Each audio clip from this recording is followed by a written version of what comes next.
Jadi dalam hal ini kami selaku eh, yang juga masuk ke dalam Pemkab Aceh Barat, yaitu kantor DP3 AKB, di mana di dalam DP3 AKB itu di bidang perlindungan anak.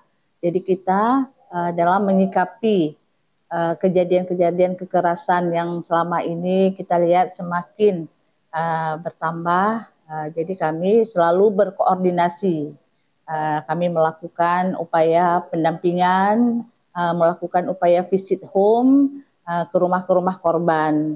Karena mereka memang anak-anak yang di bawah umur itu berhak mendapatkan perlindungan dari kita sesuai dengan amanat PP nomor undang-undang dari 17 tahun 2016 ya. Jadi di situ kita melakukan pendampingan terus dan kita berkoordinasi juga dengan provinsi dalam hal melakukan pendampingan dan juga upaya visit home ini agar anak-anak yang mendapat kekerasan ini bisa kita bantu atau kita dampingi lewat jalur hukum karena mereka memang anak-anak di bawah umur ini memang masih dalam upaya harus mendapatkan perlindungan mereka, kasih sayang. Itu yang kami lakukan dari bidang perlindungan anak. Kira-kira apa sih penyebab daripada banyaknya terjadi kasus kekerasan terhadap anak? Apakah karena kurangnya memahami aturan atau ada hal lain yang sedang terjadi di daerah kita? Kalau berbicara masalah tersebut, mungkin ya kita orang tua ini mungkin belum memahami atau mungkin pihak-pihak yang melakukan maksudnya yang memberikan pendidikan, kadang katakanlah guru belum memahami sekali tentang undang-undang perlindungan anak ini.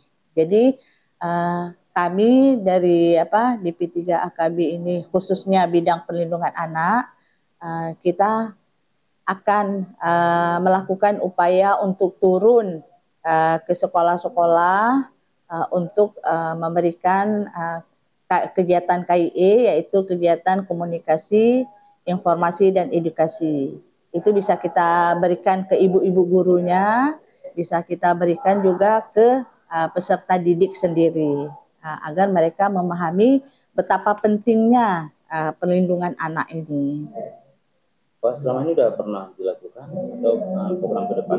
Ya, sudah pernah kita lakukan dan kita dari di perlindungan anak ini, bidang perlindungan anak ini, insya Allah di bulan Oktober ini kita akan turun lagi ke lapangan untuk itulah memberikan komunikasi, informasi dan sosialisasi tentang bagaimana upaya-upaya kita dalam memberikan kenyamanan, keamanan kepada anak-anak yang bersekolah atau kepada masyarakatnya sendiri. Yang kasus yang sedang viral ini, apakah mereka sudah juga didampingi atau memang seperti apa kondisi sekarang? Iya, kebetulan hari ini kami sudah turun untuk visit home ke rumah korban dan kita diterima baik oleh orang tuanya. Jadi di sini kita sudah mendapatkan informasi dan ini akan kita kawal terus sampai si anak ini nanti akan kita petakan kebutuhan-kebutuhan dia apa saja karena dari cerita ibunya dia tidak mau lagi bersekolah itu. Jadi kita akan memikirkan tentang pendidikan dia selanjutnya. Kalau yang kasus pemukulan oleh oknum DPR ini seperti apa? Ada juga ikut dampingi ya. Kita sudah ikut mendampingi juga tentang kasus yang pemukulan terhadap Gibran, tetapi itu semua kita sudah untuk kejelasan lebih lanjut itu mungkin boleh ditanya kepada Pak Kasat di Polres. Kalau hasil pantauan itu kondisi anak-anak itu saat ini seperti apa?